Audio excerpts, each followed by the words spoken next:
সেলিমদা, যে থিওরিটা আপনারা প্রায়শই বলে থাকেন, শ্রমিকদার এই বক্তব্যের মধ্যে সেই থিওরির প্রসঙ্গ উঠে এলো বাইনারি, তৃণমূল বিজেপি বাইনারি এই রাজ্যে, যেটা আপনারা বারবার বলেন যে এটা নাকি খুব সচেতনভাবে ক্রিয়েট করা হয়। সত্যি যদি কোনো বাইনারি ক্রিয়েট করা হয়ে থাকে বা ক্রিয়েটেড হয়ে থাকে, সেখানে কতটা দাঁত ফোটাতে পারবে এবার বাম কংগ্রেস জোট?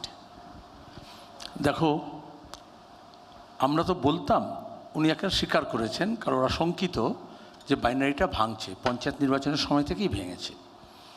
এবং এই বাইনারিটা তৈরি করার সময় উনি দেখলেন যে সাগরদিঘি জিতেছিল কংগ্রেস আর বামপন্থীরা মিলে, তারপরে দলবদল হয়ে গেল। উনি সেটা গর্বিতভাবে ঘোষণা করলেন।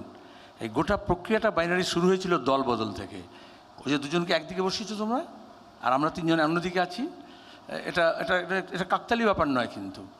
কারণ মুকুল রায়কে দিয়ে যখন দোকান খোলা হয়েছিল নিজাম প্যালেসে, তখন অবশ্য ব্রাত্যবাবু আপনারা দিতে পারেন, ব্রাত্যবাবু তখন রাজনীতি করেন না, তখন তিনি বুদ্ধিজীবী, তো নিউট্রাল চেষ্টা করেছেন। তো তখন থেকে এই বাইনারিটা গড়ার চেষ্টা করা হয়েছে এবং এখন ভাঙছে বলে উনি আক্ষেপ করছেন, কিন্তু তার মূল মন্ত্র ছিল দলবদল। আচ্ছা, অর্জুন সিং গেল গর্জন করতে, তারপরে বর্জন করলো, তারপরে বিজেপির অর্জন হয়ে গেল এই এক মাসের মধ্যে, 2 মাসের মধ্যে। তো এখানে দাঁড়িয়ে এই রাজনীতিটা ছিল হরিয়ানা উত্তরপ্রদেশের। এটা ব্রাত্যবাবুর নেতৃত্ব, তারা খুব কায়দা করে আমাদের রাজ্যে বিজেপি ভায়া হয়ে নিয়ে এসছেন। এটা ভাঙছে। এটা শুধু রাজনৈতিক বাইনারি না, এটা ধর্মীয় মেরুকরণ করা হয়েছিল, যেটা বেলডাঙ্গায় আমরা দেখলাম রাম মন্দির নিয়ে। এখন আমাদের রাজ্যের মানুষ হিন্দুর বিরুদ্ধে মুসলমান বা মুসলমানের বিরুদ্ধে হিন্দু না, যেমন বিজেপির বিরুদ্ধে তৃণমূল না, তৃণমূল বিরুদ্ধে বিজেপি না, একদিকে আছেন। ওনার কথা বেরোলো, উনি বলছেন লড়াইটা হচ্ছে দুর্নীতি না বিজেপি বিরোধিতা। তার মানে বিজেপিকে সার্টিফিকেট দিচ্ছেন উনি, ভবিষ্যতে বিজেপি করবেন। আরে দুর্নীতি মানেই বিজেপি তৃণমূল দুটোর বিরুদ্ধে। আমি শুভেন্দু আর অভিষেকের মধ্যে কোনো তফাৎ দেখি না। আপনি বলেছেন দুর্নীতি না বিজেপি বিরোধিতা, রেকর্ড আছে, ঠিক আছে। সব মিসকোট করার দরকার হয় না, প্রতিদিন কথা পাল্টান, প্রতি মুহূর্তে কথা পাল্টান। রাজা উনি, আমি জানি, আপনি এলাও করুন, এলাও করে যান প্লিজ।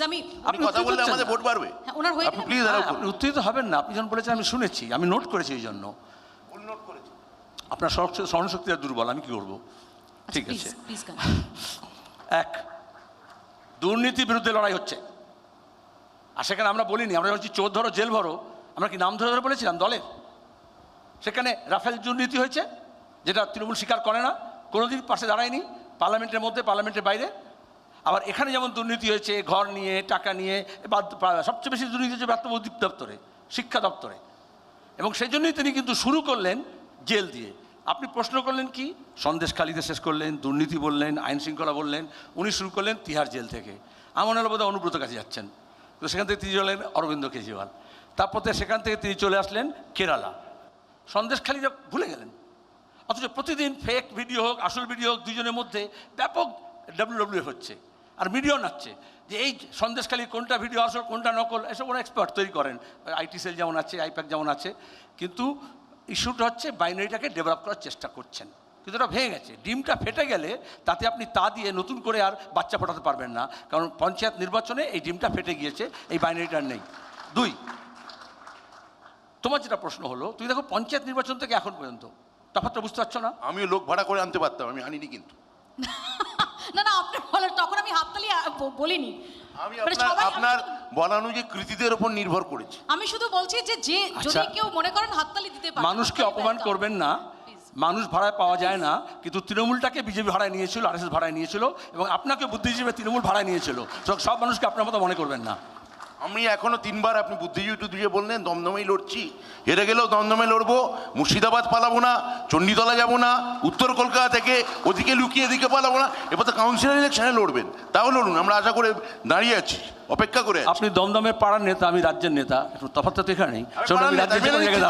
মেনে নিলাম তো পাড়ার, মেনে নিলাম, সব পাড়া একটা করে হুব্বা থাকে, তো পাড়ার লোক, সব পাড়া একটা করে হুব্বা থাকে, আর সব থেকে বড় হুব্বা তো আপনি। ব্রাত্যদা, সেলিমদা দুজনকে একটু, আপনাকে কিন্তু মমতাজি খুব রাগ করবে, কারণ উনি নন্দীগ্রামে দাঁড়িয়েছিলেন কালীঘাট থেকে গিয়ে। আবার মোদিও খেলে যাবে, কবে গুজরাট থেকে এসে দাঁড়িয়েছিল তোমার গিয়ে। আপনি যে মমতাকে ফলো করছেন দেখে ভালো লাগলো, আবার রাহুল, আপনি যে মমতাদিকে ফলো করছেন ও ওয়াইনাডে গিয়ে ভালো লাগলো।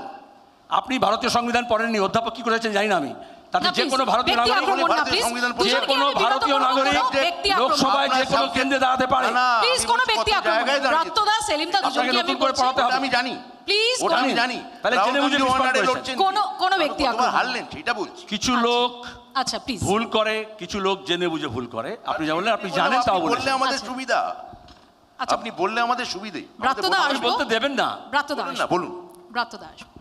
আপনি বলতে দেবেন না, সেলিম। এটাই তো ট্রেনিং পেয়েছেন। মমতা ব্যানার্জি লুকো প্লাস লাগিয়ে রাখতে বলেছিল না? আপনি নেত্রী বলেছিল Please, তো। আমি দুজনকেই বলবো, বলেছিল তো। দুজনকেই আমি একটু বলবো ডিএস কাজ তার মানে করতে। কেন? যাতে বিরোধীরা কোনো কথা না বলতে পারে। কিন্তু এখন মানুষ সোচ্চারে বলছে, চোরকে চোর বলছে, দাঙ্গাবাজকে দাঙ্গাবাজ বলছে। আর যেরকম ভাবে প্রতিবারই রেপিস্টকে রেপিস্টও বলতো, রেপিস্টকে রেপিস্টও ঠিকই বলতো। দেখুন, আমি সন্দেশখালী বললেন উনি, আপনার তিহার জেল মনে পড়ে গেল। আমি বললাম চোর দাঙ্গাবাজ, অরবিন্দ আপনার কেজরিওয়াল। রেপিস্ট মনে পড়ে গেল। আরে- যার যেদিকে নজর থাকে। না না, ওই ঠিক আছে। বানতলা থেকে বলছি আর কি, বানতলা, নন্দীগ্রাম, তাপসী মালিক, ওই সব রেপিস্টদের কথা উনি বলছি। বলে দিয়েছেন। ওই রেপিস্টদের কথা বলছি। নতুন নাটক লিখুন, নতুন স্ক্রিপ্ট লিখুন। নাটকে যাচ্ছেন কেন? আপনি বলুন বলছেন আপনার বলে কথা। আপনি- প্লিজ এই যে আমরা cross- এই বিষয়টা আচ্ছা, will you protect সেলিমদা, me please। or not? হ্যাঁ প্লিজ চেয়ারে বসেছো। প্লিজ বলুন সেলিমদা, কুল ডাউন সেলিমদা, না, আমি তোমাকে বলছি। বলুন প্লিজ, আমি আপনাকে বলছি, যার বলুন সাথে কথা প্লিজ, বলা যায়। Please carry on. না, এটা হচ্ছে তৃণমূলের Please, ট্রেনিং। বিধানসভায় যখন না প্লিজ রাগারাগি না, আমি আবার বলছি, না, আজকে না। একদম অন্য আমি আবহে। আচ্ছা, সত্য বলি, নিরাপদ সর্দার যখন বিধানসভায় সন্দেশখালী নিয়ে বলছিল, তখন উনি তৃণমূলের, সোনালী গুহ তখন তৃণমূলের ডেপুটি স্পিকার, মাইক বন্ধ করে দেওয়া হয়েছিল। চিট ফান্ড নিয়ে যখন গৌরাঙ্গ চ্যাটার্জি বলেছিল, যখন দেবলীন হেমব্রম বলেছিল, তাকে মেরে হাসপাতাল পাঠিয়ে দেওয়া হয়েছিল, হাসপাতাল চিকিৎসা করা হয়নি। তো কথা বলতে দেবেন না। এখানে আজকে দেশের ভোট হচ্ছে দেশের ভোট, গণতন্ত্রের জন্য, গণতান্ত্রিক অধিকারের জন্য। এখানে যেটা স্মল হিসেবে যেটা করেছে রাজ্যে, এরা ছোটো করে, ছোটো ফুল, ওটা বড় ফুল গোটা দেশে করছে। গণতান্ত্রিক অধিকারটা কেড়ে নিচ্ছে। মানুষ গণতন্ত্রটা চাইছেন, এমন চাইছেন যে মোদি গতকাল পর্যন্ত বলেছে হিন্দু মুসলমান, পরশুদিন বলেছে, গতকাল বলছে না না আমি হিন্দু মুসলমান করলে আমি সার্বজনিক জীবনে থাকবো না। যে মমতা ব্যানার্জি ক্যাকা ছিচি করেছেন, তার ভাইপো বলল, আর তিনি বললেন বনগাঁতে গিয়ে যে আমি সিএকে সমর্থন করব।